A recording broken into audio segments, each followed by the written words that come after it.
Bonjour à toutes et à tous, c'est Kevin pour les Ludovores et le 31e menu crowdfunding depuis la création de la chaîne déjà, un des derniers de l'année d'ailleurs. Et vous verrez que c'est certainement aussi le record de, comment dirais-je, de temps minimum du menu crowdfunding depuis sa création, parce que cette semaine, il n'y a vraiment pas grand-chose à dire, très honnêtement. Je pensais en avoir un petit peu plus en termes de matière, mais en fait, un ou deux des jeux que je prévoyais de présenter cette semaine ont été repoussés, donc forcément, ce sera plutôt pour la semaine prochaine a priori. Et donc, qui dit durée la plus courte de l'histoire du menu crowdfunding, dit nécessairement, ou très probablement tout du moins, le nombre de vues minimum de la chaîne, enfin depuis un bon moment à mon avis. Donc bon, je ne me fais pas de grandes attentes pour cette vidéo, mais bon, c'est pas grave, il y aura peut-être quand même une centaine de personnes intéressées environ. On verra bien ce que ça donne. Alors sans plus attendre, on va se diriger du côté de la chaîne, voir un petit peu l'évolution cette semaine. Ensuite, un petit tour du côté du vote, du résultat des votes de la semaine pour voir quels projets vous ont le plus intéressé, même si pas mal d'entre eux ont été repoussés un petit peu. Et puis ensuite, on passera aux donc 4 petits jeux présentés cette semaine. C'est parti. Voilà, on commence par le petit détour habituel du côté de la chaîne des Ludovores, et mine de rien, je ne pensais pas qu'en décembre on arriverait à de tels chiffres, mais plus 22 abonnés cette semaine, ça fait toujours très plaisir de dépasser les 20 comme ça cette semaine. Ça s'est très bien passé, puisqu'on a quand même eu pas mal de vidéos cette semaine, il faut bien le dire. On a eu donc le menu crowdfunding comme à l'accoutumée, le premier patron l'addition, dans lequel donc on fait un petit bilan du mois qui vient de s'écouler, donc ici pour le coup le mois de novembre, on vous parle un petit peu de ce à quoi on a joué, de ce qu'on attend particulièrement pour le mois à venir, ce qu'on aimerait sortir en termes de jeux pour le mois suivant également. Donc une vidéo qui sera mensuelle, hein, avec un joli montage de Xavier. Ensuite, on a eu aussi 2 vidéos concernant Voyages, ou bien Voyage en français, donc un jeu actuellement sur Kickstarter en print and play. Assez sympa, un petit roll and write en print and play vraiment sympathique. Donc allez voir la vidéo d'Expli Party où on vous fait une partie entière sur une trentaine de minutes, ou de manière plus ramassée, plus concise, une petite review sans gameplay, mais qui vous explique un petit peu comment fonctionne le jeu, en quoi on a aimé ou pas. Donc allez voir l'une ou l'autre, ou les deux encore mieux, des 2 vidéos sur Voyages. Et puis donc le suivi du menu crowdfunding, bien évidemment, rien de très particulier là-dessus. Sur ce, on va aller voir directement le résultat du sondage de la semaine dernière. On avait donc 5 jeux en présence cette semaine. Et vous le voyez, grosse victoire de Call of Killforth qui finalement a été repoussé. Il était prévu pour le 7 décembre dernier, donc mardi je crois. Et finalement, il a été repoussé d'une semaine, donc on le verra la semaine prochaine. Il sortira sur Kickstarter le 14 décembre à venir. Donc encore quelques jours à patienter avant de voir cette 3e mouture de l'univers de Killforth. Également, Shikoku 1889. J'avais bien envie de le présenter cette semaine également, mais il sort sur Kickstarter normalement aujourd'hui même, c'est-à-dire samedi, puisque je tourne samedi alors que vous voyez la vidéo le dimanche, ou plus tard d'ailleurs. Ce qui veut dire que j'ai pas le temps d'attendre, sinon je serais obligé de faire la vidéo demain et j'aurais pas le temps de monter, enfin ce serait un bordel pas possible. Donc finalement, je vous le présenterai également la semaine prochaine. J'aurai certainement quelque chose à vous dire, quelques petits souvenirs, puisque j'ai habité moi-même à Shikoku pendant un an. Voilà, bref, on s'en fout. Ensuite, Father Brown Investigations, pareil, pas de nouvelles, même sur BGG, j'ai rien vu de spécial, mais pour l'instant, il n'est pas présent sur Kickstarter, donc on verra bien ce que ça donne dans quelques jours. Ensuite, Carrara, finalement, qui lui est bien lancé, ainsi que The Big Shuffle. Donc en fait, les 2 jeux qui vous intéressent le moins cette semaine, eux, sont bien sortis, en plus de 2 autres qui m'étaient passés un petit peu sous le nez lorsque j'avais préparé ce vote la semaine dernière. Donc voilà, pas de Call of Killforth, pas de Shikoku, pas de Father Brown Investigations, mais bon, on aura quand même Carrara et The Big Shuffle, plus 2 autres. Voilà. Allez, sur ce, on passe directement au jeu mentionné.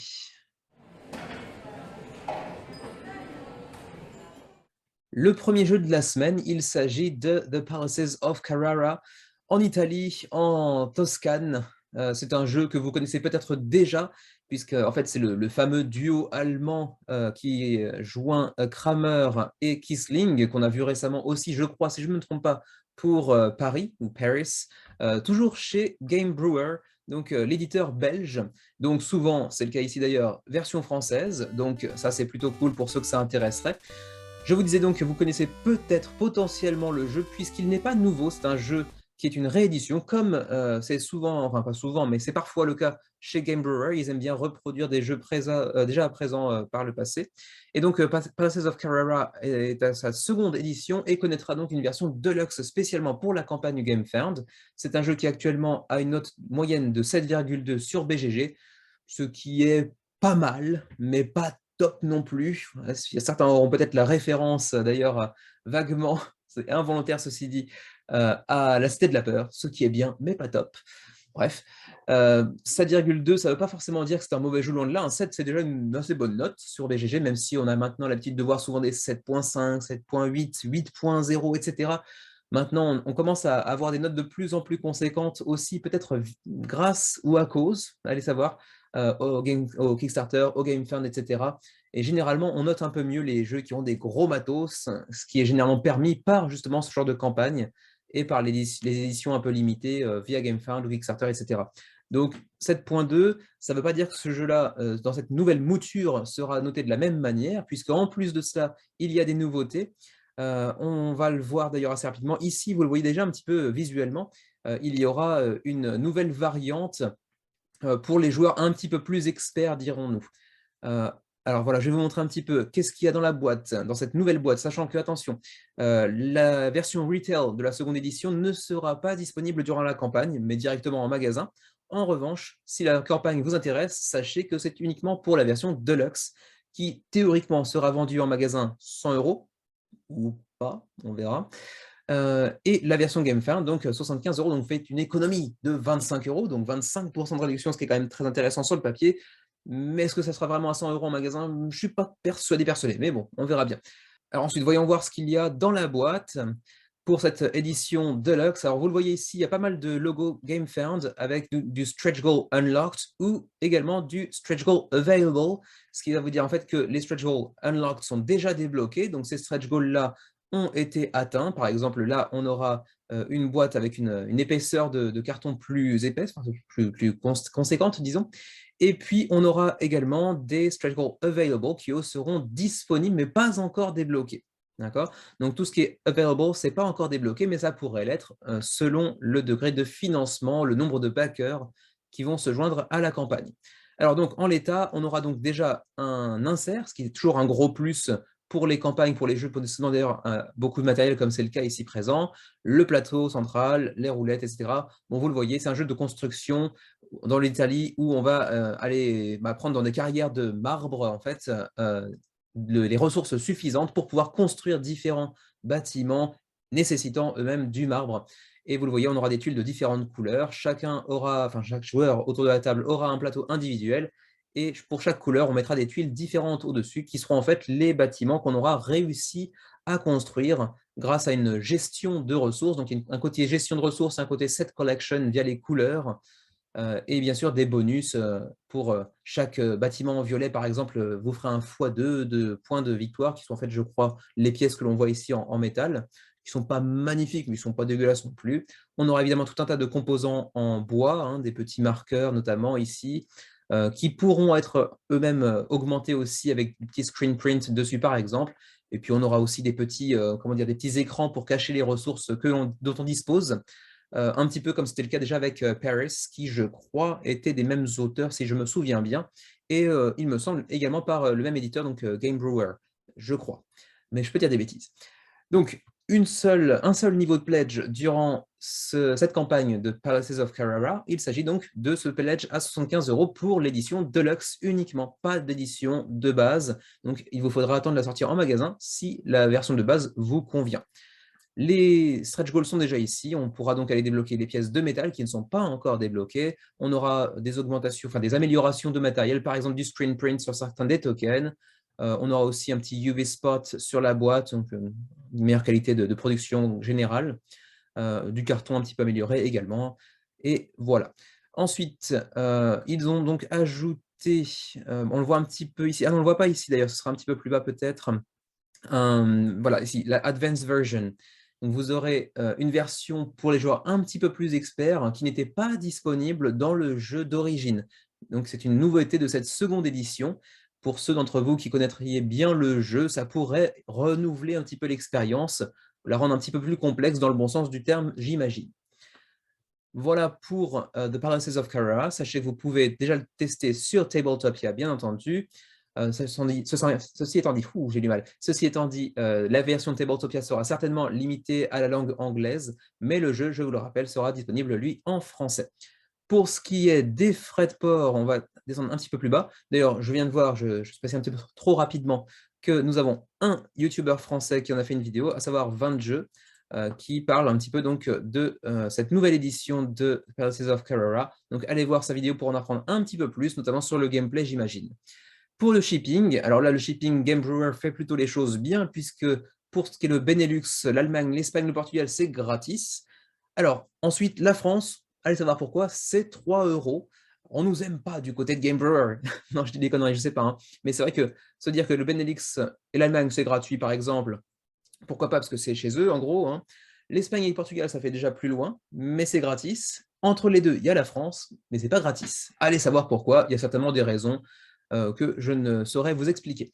Donc vous aurez aussi à payer la TVA, bien entendu, entre 20 et 25% selon le pays, durant le Pledge Manager.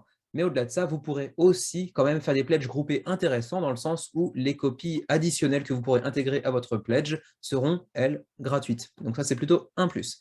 Donc voilà, si vous êtes intéressé par le jeu, essayez de faire un petit groupe pour pledger ensemble. Ça vous reviendra bien moins cher en termes de frais de port qui sont déjà, il faut bien le dire, pas du tout onéreux. C'est plutôt un bon point à mettre à l'effectif de Game Brewer. Donc voilà pour Palaces of Carrara. Je ne l'avais même pas dit d'ailleurs, mais on est déjà à 781 backers, à 25 jours de la fin de la campagne. Donc vous avez encore plus de 3 semaines pour vous faire une idée, prendre une décision. Et on a déjà accumulé 57 000 €, soit plus que la somme nécessaire de 40 000 € pour financer le projet. Donc c'est bon pour eux. Donc vous me direz ce que vous en pensez. Palaces of Carrara, j'ai jamais eu l'opportunité de jouer au jeu de base, mais en général, Kramer, Kisling, c'est plutôt un duo qui marche bien. À vous de voir. On continue cette fois avec Canossa, petit jeu abstrait qui nous est apparu sur Kickstarter il y a quelques jours, qui a désormais 54 contributeurs à 25 jours de la fin de la campagne.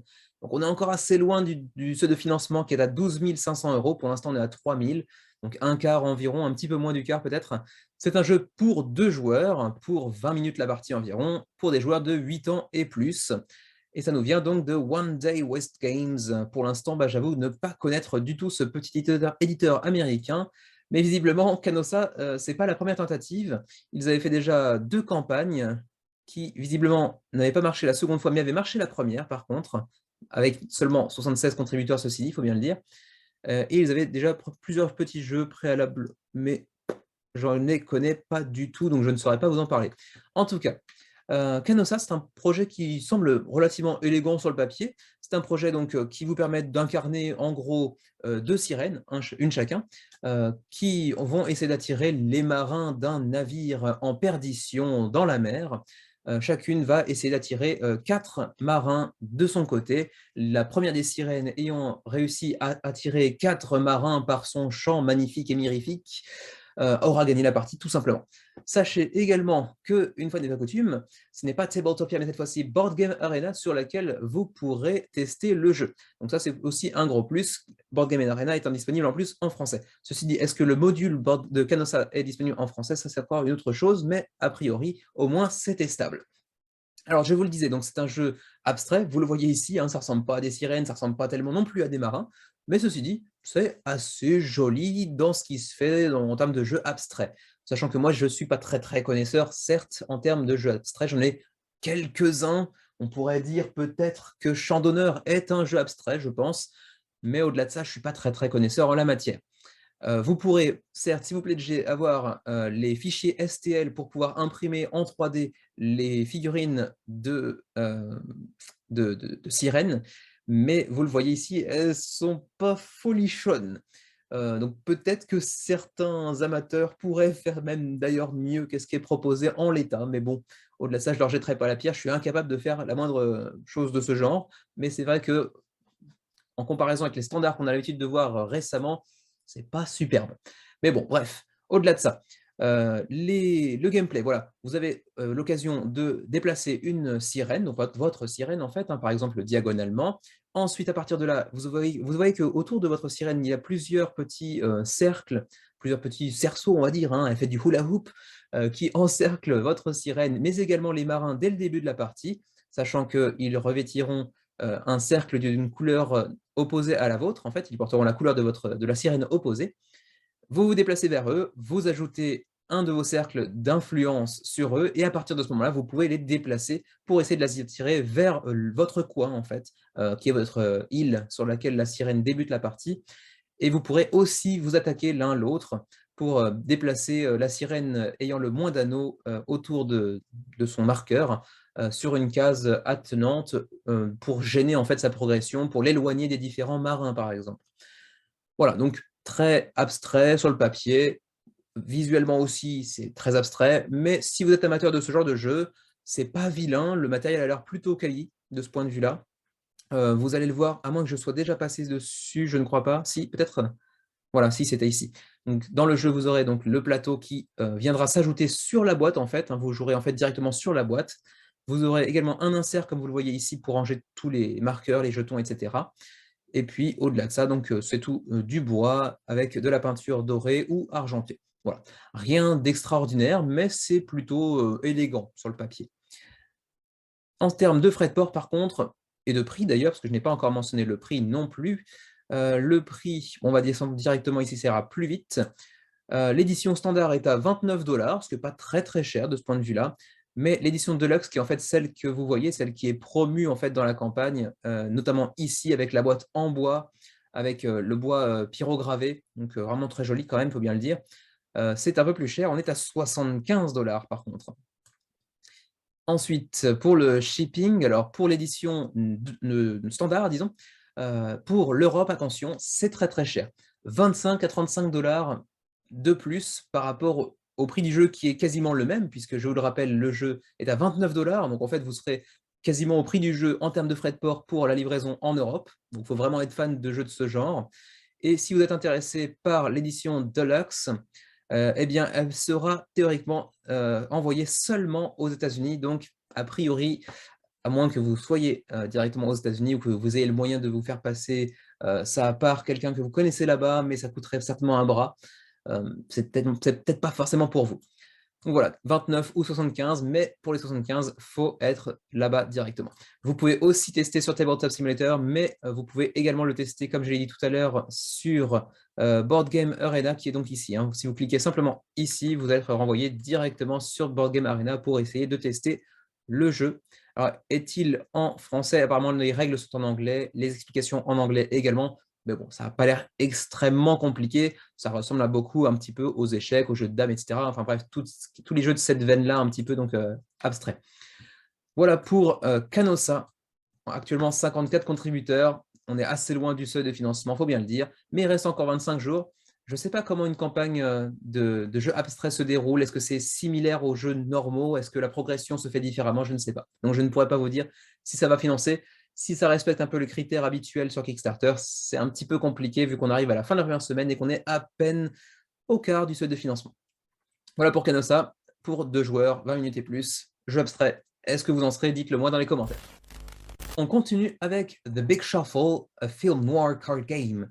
Donc un jeu inspiré par les films des années 40-50 américains, les films noirs avec cette ambiance justement très noire où se ressortent seulement les couleurs un peu rouge, écarlate.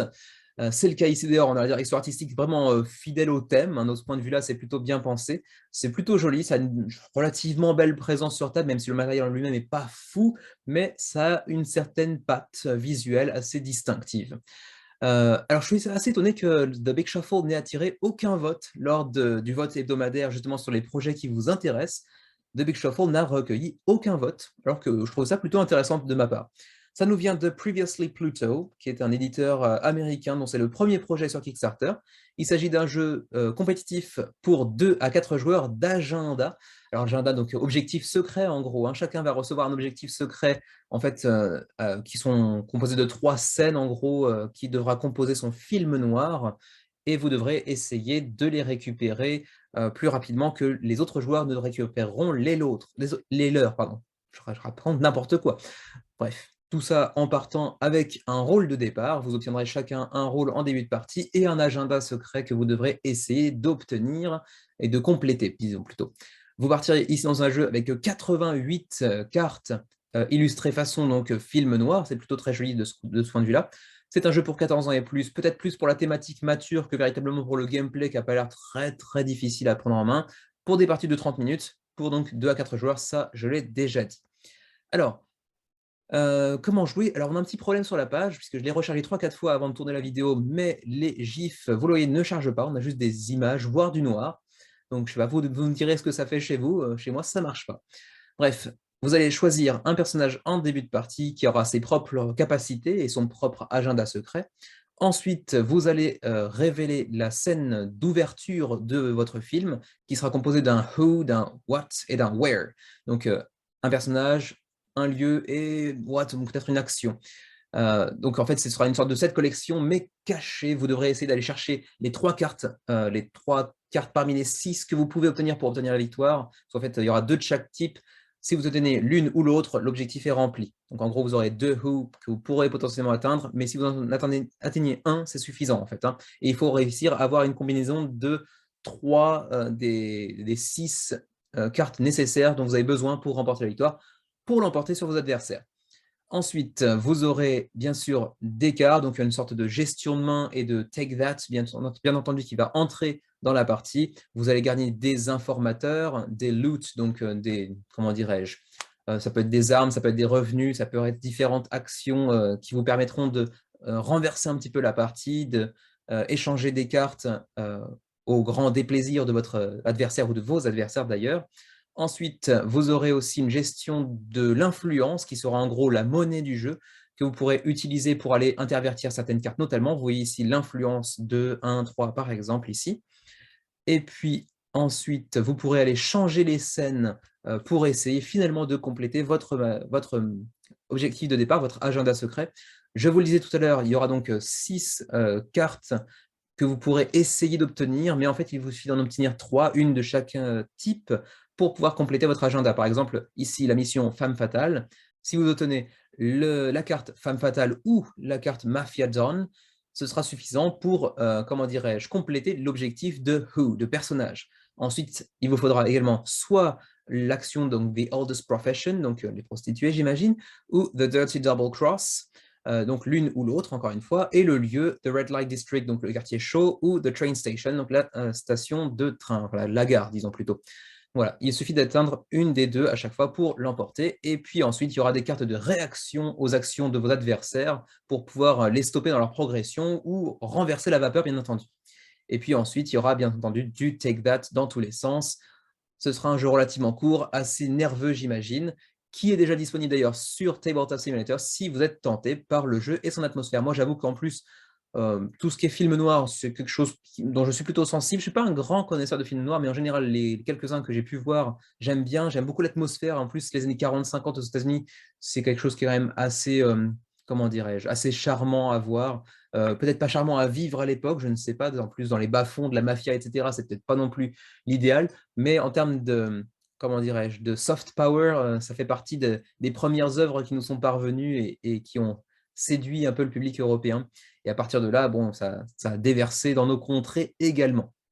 Bref, je parle de toute autre chose qui n'a rien à voir avec le jeu. Alors, What's in the Box?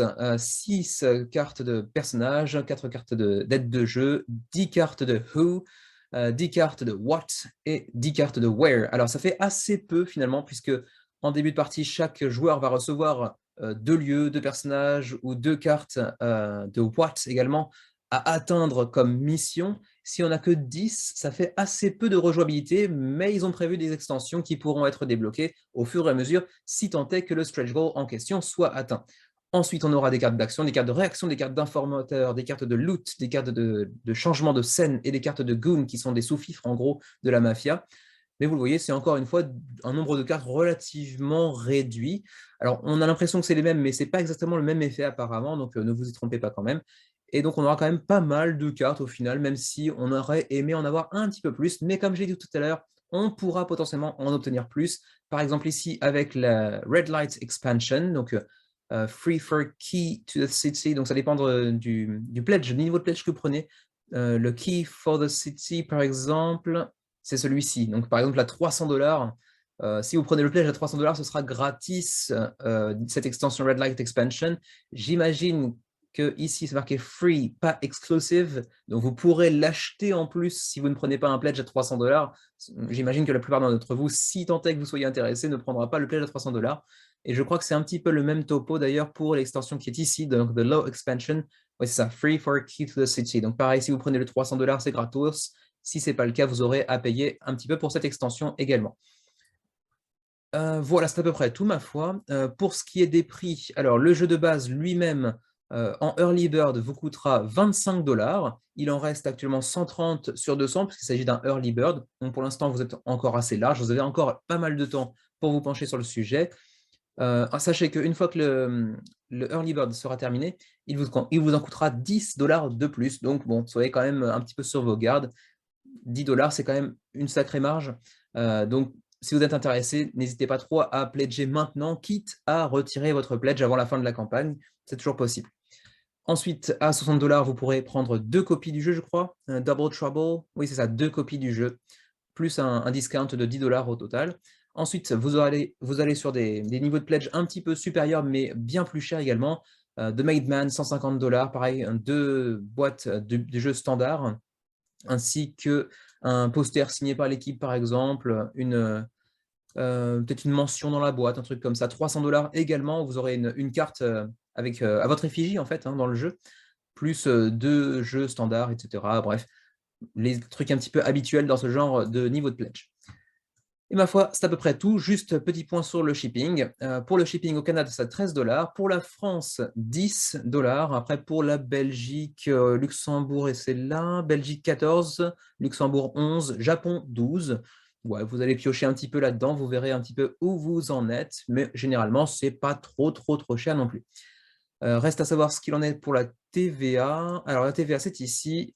Ce sera ajouté dans le Pledge Manager, voilà, comme souvent. Et pour ce qui est de la timeline, donc, vous devriez théoriquement recevoir le jeu en août prochain, plus un des 6, donc théoriquement entre août et, disons, décembre prochain, en gros. Donc voilà pour The Big Shuffle. Un univers qui, moi, me plaît bien visuellement. Après, le gameplay n'a pas l'air fantasmagorique, mais ça n'a pas l'air non plus désagréable. Et vous pouvez d'ores et déjà le tester sur Tabletop Simulator pour vous faire une idée. En l'état, 117 contributeurs à 29 jours de la fin de la campagne. On est presque financé, on est à 9 440 $ sur 10 000. Ça devrait être financé au moment où vous regarderez cette vidéo. On termine par Hordven King of Fortress, un jeu assez unique, disponible en français lui également, avec 23 contributeurs seulement pour l'instant, et 3 350 € d'engagés sur 12 000 nécessaires. Donc on ne s'oriente pas vers un gros succès, on s'oriente peut-être même plutôt vers une campagne annulée dans les jours à venir, ou un échec peut-être. Mais bon, il reste 31 jours, c'est pas encore perdu. Et au final, c'est quand même un joli projet. Si tant est qu'on aime ce genre de choses, ça, moi, m'attire pas du tout personnellement, mais je pense que ça pourrait intéresser pas mal de monde, et ça peut être assez marrant en famille également. Même si je dis ça en me disant en même temps que c'est beaucoup trop long pour être un jeu familial, puisque vous allez le voir un petit peu plus bas, voilà ici, 2 à 6 joueurs, 4 heures et plus, avec des enfants, non. Bon, c'est vrai que c'est un petit peu trompeur parce que le visuel laisse à penser que c'est un jeu plutôt family friendly, un petit peu plus familial que ce qui n'est véritablement le cas. En fait, vous êtes placé dans un univers de médiéval fantasy, j'imagine, ou peut-être juste médiéval d'ailleurs, dans lequel le roi a démissionné parce que bon, j'en ai marre, je me barre, il s'en va, et du coup le trône est laissé vacant, et puis bah, tout le monde peut tenter sa chance, un petit peu à la légende arthurienne si vous retirez l'épée, en gros, sauf qu'ici il suffira simplement d'aller récupérer la couronne du roi dans la plus haute tour du château pour devenir le roi. Et bien sûr, pour atteindre la plus haute tour du château, il vous faudra bien évidemment développer votre personnage, aller acquérir du nouveau matériel, profiter des capacités spéciales de chacun des personnages que vous pourrez incarner, puisque chaque personnage aura un profil un petit peu particulier. On les verra d'ailleurs un petit peu plus tard ici, voilà. Par exemple, Elisabeth de Monte Elle a la capacité spéciale d'influence et de fille à papa, mais également la compétence un peu spéciale de femme noble. Et puis sa capacité, enfin, ça pas sa capacité, mais ses compétences principales, c'est l'éloquence. On aura aussi Eric, par exemple, qui lui sera plutôt un gros bras, hein, qui est basé sur la force, avec Strongman, Guild of Blacksmith. Donc c'est un. Ah, j'ai perdu le mot, Blacksmith. Oh là là.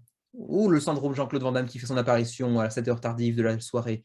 Euh, Blacksmith, ça va pas me revenir, ça va pas me revenir, hein. Le stress de la caméra le traque, vous voyez. Euh, Forgeron, voilà, punaise. Je suis passé à deux doigts d'être ridicule, quoique non, même pas, un doigt peut-être même, hein. Donc Eric aura aussi la Master Blacksmith, donc maître forgeron, donc il pourra peut-être forger des armes ou améliorer des armures, ce genre de choses-là peut-être. Irel sera basé sur l'agilité, Herbert sur l'intelligence, Miranda sera un petit peu plus polyvalente par exemple, etc. Mais vous le voyez, c'est vrai que le visuel fait très familial, hein, c'est très très choupi, on va dire. Le château lui-même aussi, vous pourrez aller jouer dans un château qui lui aussi en carton d'assez bonne qualité, visiblement, avec des petits mécanismes d'ouverture de portes, de pont-levis, etc., de petits endroits cachés dans la muraille du château, etc. C'est plutôt bien foutu, mais là encore, visuellement, ça semble être quelque chose de plutôt familial, alors qu'en fait, vous ne pourrez jamais asseoir un enfant 4 heures sur un jeu comme ça. Ça me semble assez difficile. 12 ans et plus, du coup, ok, je sais pas, je demande à voir. Mais ça reste sur le papier un jeu assez unique, assez original. Alors donc, vous allez débloquer certaines capacités, vous allez utiliser celles de votre personnage de base, obtenir des nouvelles pièces pour acheter des choses potentiellement à vos adversaires. D'ailleurs, il y aura un petit peu de négociation à prendre en ligne de compte également. Vous irez aussi chercher différentes boîtes qui sont un peu dispersées tout autour du château, ou même dans le château également, qui vous donneront accès à des améliorations de matériel ou à des pièces d'argent, etc., etc. Et puis bon, au final, celui qui réussira à atteindre la tour la plus haute du château, mais aussi à débloquer ce sorte de pont-levis pour accéder à la plateforme nécessaire, eh bien, il pourra finalement trouver la couronne et devenir le roi, ou la reine d'ailleurs. Voilà pour Hardware en termes de gameplay, je ne vais pas m'apesantir trop, ça reste une mention honorable, vous l'aurez compris, c'est le dernier jour aujourd'hui, donc il n'y a pas de coup de cœur, il n'y a pas de gros projet de la semaine non plus. D'ailleurs, les coups de cœur, ça fait un petit bout de temps que j'en ai pas eu, ceci dit. On verra dans les semaines à venir, mais bon, c'est vrai que c'est relativement calme. Je pensais éventuellement le donner à Call of Killforce, mais ce sera peut-être plutôt pour la semaine prochaine, donc bon, on verra. En tout cas, Hotvan, pour ce qui est du prix, là par contre, ça va douiller, attention. Alors là, vous voyez 25 €, mais 25 €, c'est quasiment rien en fait, hein. C'est juste un truc souvenir en gros, hein. C'est juste pour dire j'ai participé. Vous aurez 2-3 caisses, les personnages et un tout petit bout de château vite fait pour faire plaisir, avec quelques cartes. Voilà, mais c'est à peu près tout. 65 €, c'est déjà plus conséquent. Là, vous aurez la boîte en bois pour j'allais dire storer, pour ranger l'ensemble du jeu, mais sans le jeu. Voilà. 65 €, c'est donc la boîte, quelques arbres, j'imagine, les personnages et la même chose que ce que vous avez vu tout à l'heure ici. Mais c'est tout, il n'y a pas le jeu. Donc voilà, il y a juste quelques petites pièces également. Bon, bref, rien de très spécial. Vous ne pourrez pas jouer avec ça. Voilà, charmant. Ensuite, 130 €, et là, ça commence à taper un petit peu. Mais attention, 130 €, c'est pas pour jouer, c'est aussi pour le décor. Là, vous aurez en fait le château que vous pourrez monter, vous pourrez activer les petits mécanismes, etc. Mais vous ne pourrez pas jouer avec. Enfin bon, votre enfant, lui, pourra potentiellement jouer avec des petites figurines, des petits jouets qu'il aura à lui. Mais bon, pour 130 €, vous n'avez peut-être pas forcément envie qu'un gamin de 5 ans joue avec, voilà, pour des raisons qui seront les vôtres.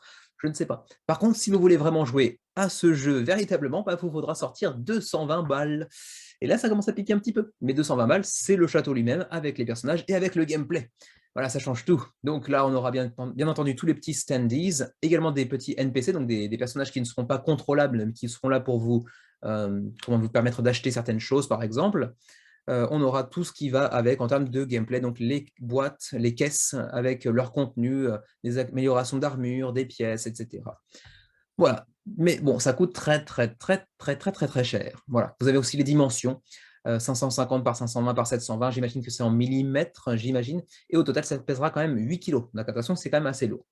Ensuite, vous aurez aussi un pledge un petit peu intermédiaire pour 155 €, qui pèsera un petit peu moins lourd de fait, qui sera une version du jeu un petit peu allégée. Donc en gros, vous n'aurez pas la totalité du jeu, mais vous pourrez quand même y jouer. Donc ça, c'est plutôt pas mal, mais ça reste 155 €. Et quitte à avoir une partie du jeu, bah, autant prendre la totalité du jeu, selon moi, c'est quand même plus intéressant, même si c'est plus cher, évidemment. Moi, je dis ça, c'est facile à dire, puisque de toute façon, je ne le prendrai pas. C'est pas vraiment un jeu pour moi, même si je suis assez charmé, j'ai envie de saluer un petit peu l'initiative de ce genre de jeu assez unique avec des composants comme ça 3D, avec un vrai petit château comme ça. C'est assez sympa. Ça pourrait laisser place aussi à plein de petites extensions, pour aller enrichir le château notamment, ajouter des tours et cetera, des pièces à l'intérieur, je ne sais pas. Ce sera un peu bordélique à jouer peut-être, mais voilà. Mais en l'état, c'est pas un jeu pour moi de toute façon.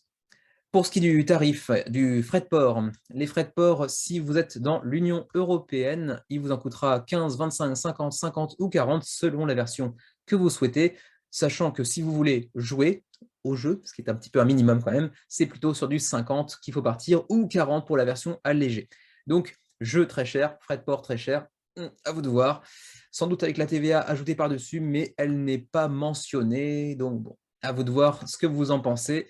En l'état, c'est un joli projet qui me semble très très cher et pas forcément vraiment dans mes cordes.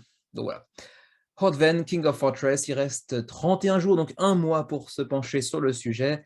Pour l'instant, ils ne sont pas nombreux, ils sont 23. Est-ce qu'il y a des Français à tout hasard? J'ai envie de dire oui, oui, 3. 3 contributeurs, 3 courageux et 3 personnes qui ont les moyens de s'offrir Hotven, King of Fortress. Pour l'instant, ce n'est pas suffisant, il reste 3 quarts du jeu à financer. Et ma foi, c'est à peu près tout pour cette semaine. 4 projets, je vous l'ai dit, c'est certainement le menu crowdfunding le plus court depuis la création du menu crowdfunding.